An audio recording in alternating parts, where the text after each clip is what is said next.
Hello wonderful people. Hope you are doing great today. Ivalati session Statistics Basics Part 1.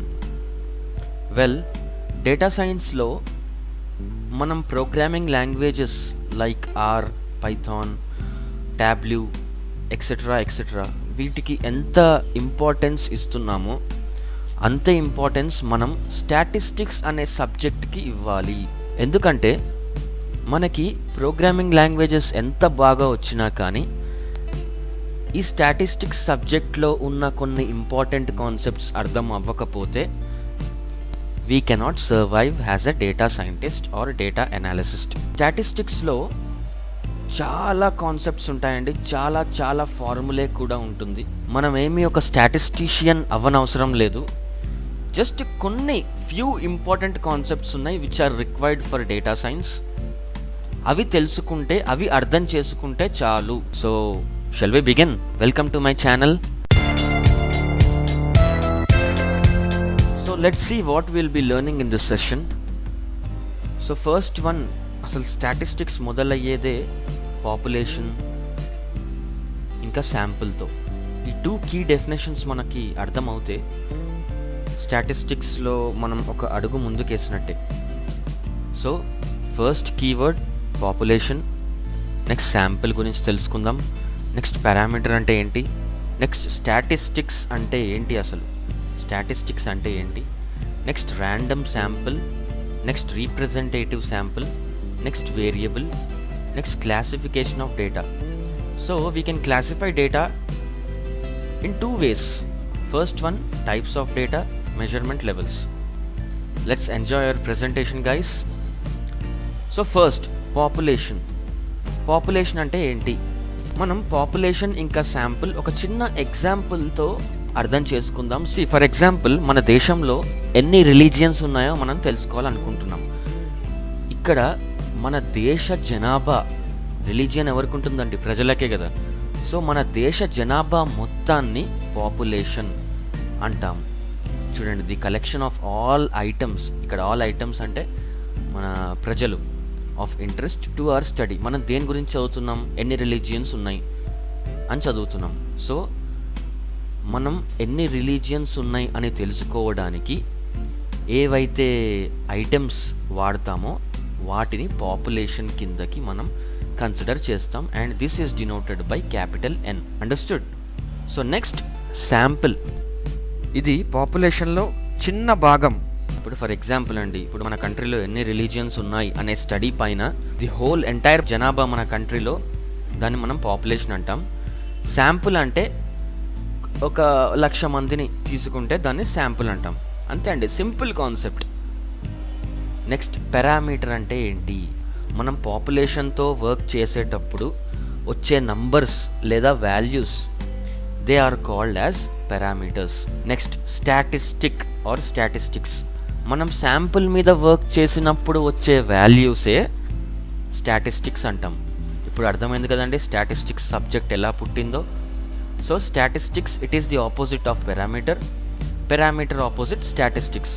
నేను మీకు ఒక విషయం చెప్పాలనుకుంటున్నాను. మనం ఇంకా డీప్గా వెళ్దాం పాపులేషన్ ఇంకా శాంపుల్ గురించి. మనం మన కంట్రీలో ఉన్న రిలీజియన్స్ తెలుసుకోవడానికి ప్రతి ఒక్క ఇంటికి వెళ్ళి అమ్మా మీది ఏ రిలీజియన్ అని మనం కనుక్కోలేము. It is a huge task and which is impossible to complete and which requires lot of time and human effort.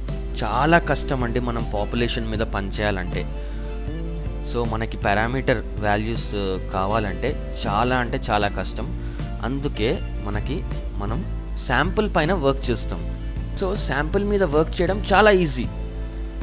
ఈ శాంపుల్ పైన వర్క్ చేసిన తర్వాత వచ్చిన వాల్యూస్ని మనం స్టాటిస్టిక్స్ అంటాము.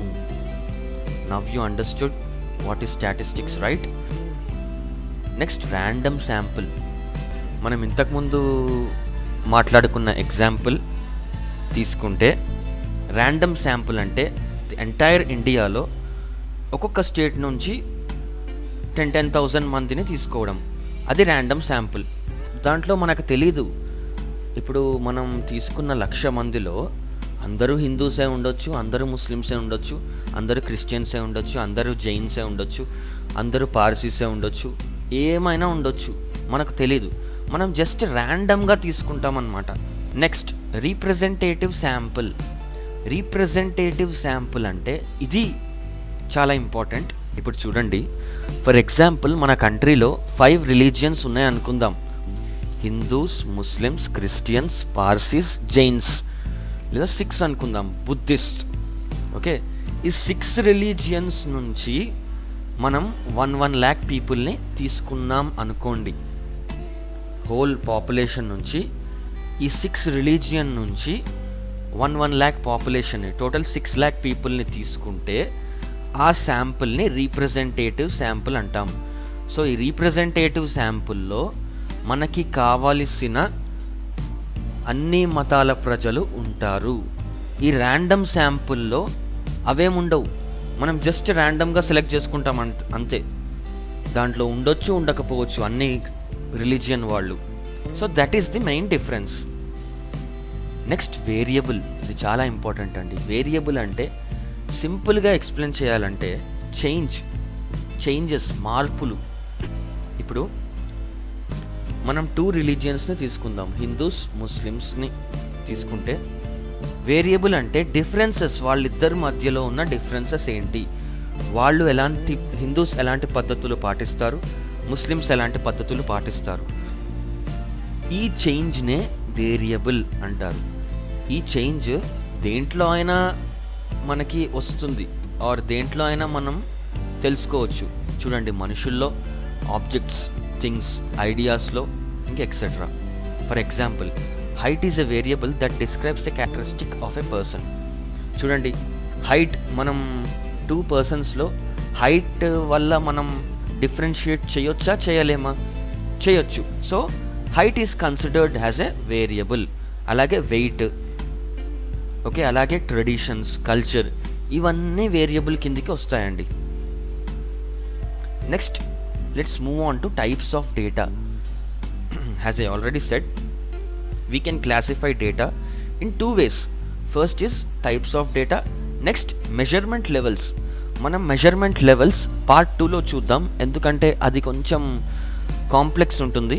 ఈ ఫస్ట్ టైప్స్ ఆఫ్ డేటాని మనం ఇందులో కవర్ చేసేద్దాం. Okay, so types of data is further divided into categorical and numerical. Okay, so ఈ categorical data describes categories or groups. అంటే ఏవైతే గ్రూపులుగా ఉంటాయో, ఏవైతే కేటగిరీస్లో ఉంటాయో వాటిని కేటగోరికల్ డేటా అంటారు. ఎగ్జాంపుల్, మన car brands Audi, Mercedes Benz, ఇంకా హోండా, ఎక్సెట్రా. సో ఇవన్నీ కేటగోరికల్ డేటా కిందికి వస్తుంది. Next yes or no questions కూడా కేటగోరికల్ డేటా కిందకే మనం తీసుకోవచ్చు. ఎగ్జాంపుల్, ఇప్పుడు మనకి ఒక సొంత ఇల్లు ఉండాలా వద్దా? ఎస్. ఎంతమంది సొంత ఇల్లు కావాలనుకుంటున్నారు అనే డేటా కేటగోరికల్ డేటా కిందకి వస్తుంది. Next numerical data is further divided into discrete and continuous. So let's see what is discrete data. Discrete data అంటే ఏంటి? డిస్క్రీట్ డేటాలో మనం కౌంట్ చేయగలుగుతాం. Example, number of children you want to have. ఇప్పుడు చూడండి, generally families decide చేసుకుంటారు మనకి ఎంతమంది పిల్లలు కావాలి, 1, 2, 3, 4. So here we can count. So ఎంతమంది పిల్లలు కావాలని కోరుకుంటున్నారు అనే డేటా డిస్క్రీట్ డేటా కిందికి వస్తుంది. So this discrete data is opposite of continuous. Let's see what is continuous data. Continuous data, మనం ఏదైతే కౌంట్ చేయలేమో ఆ డేటాని కంటిన్యూస్ డేటా అంటాము. It is opposite of discrete. Example, height and weight. నేను ఇక్కడ హైట్ అండ్ వెయిట్ అని ఎందుకు అంటున్నానో ఎక్స్ప్లెయిన్ చేస్తానండి. సి, హైట్ ఈజ్ కంటిన్యూస్, అంటే అది పెరుగుతూ ఉంటుంది. డౌట్ రావచ్చు, ఒక సర్టెన్ ఏజ్ వచ్చిన తర్వాత హైట్ పెరగదు కదా అనుకోవచ్చు. తప్పండి. అకార్డింగ్ టు సైన్స్, మనం పడుకున్నప్పుడు మన హైట్ కొన్ని మిల్లీమీటర్స్ వరకు పెరుగుతుందంట. Here we can consider height as a continuous data. Next weight. ఇప్పుడు వెయిట్ ఎందుకు అన్నాను అంటే, ఇప్పుడు మనం వర్కౌట్ చేసినప్పుడు, ఎక్సర్సైజ్ చేసినప్పుడు మనం కొంత వెయిట్ లూజ్ అవుతాం. అలాగే మనం బాగా తిన్నప్పుడు లేదా మంచి డైట్ తీసుకున్నప్పుడు మన వెయిట్ పెరుగుతుంది. So that is continuous data. ఇవి రెండు ఒకే చోట ఉండవండి, ఎప్పుడూ మారుతూ ఉంటాయన్నమాట. So which is impossible to count or which is infinite. ఓకేనా అండి? That is why height and weight are considered to be continuous data. Well, part 1లో ఇంతేనండి. నెక్స్ట్ పార్ట్ 2లో మరికొన్ని ఇంపార్టెంట్ కాన్సెప్ట్స్తో మీ ముందు ఉంటాను. మీ నాలెడ్జ్ని ఇంప్రూవ్ చేస్తాను అని నేను మాటిస్తున్నాను. మీకు ఏ డౌట్ ఉన్నా, ఎలాంటి సజెషన్ ఇవ్వాలనుకున్నా కమెంట్ సెక్షన్లో పోస్ట్ చేయండి. Thank you for watching guys. Please subscribe and support.